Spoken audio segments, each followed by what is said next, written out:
fasanenao anana dans le fitiavanao ankehitriny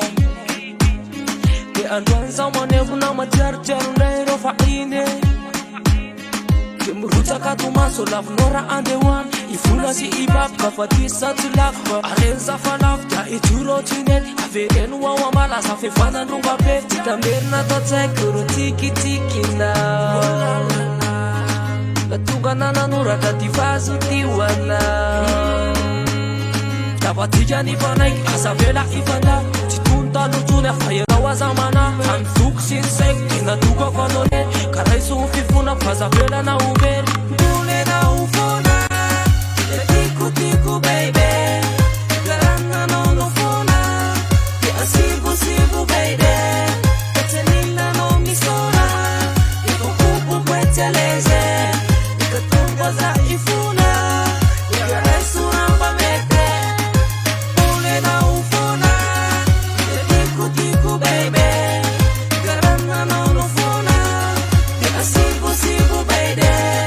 etseninanao misona ikokupu kwetseleze ikatumboza ifuna ikaresuramba mete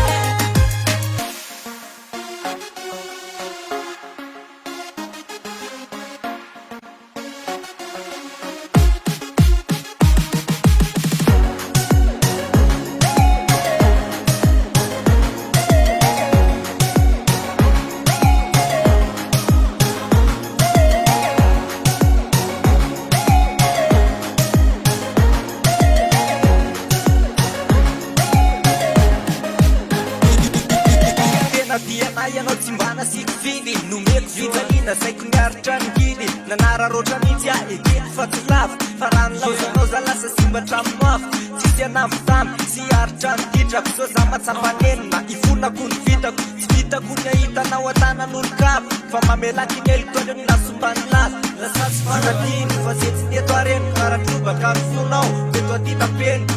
tsy aveniko fa mbola tikanao miverenaky malala fa nifoko milanao fitiavana firaisana mitsy kilanao vonona ny ananjany le telo etikanao mandeha taninao ny maratra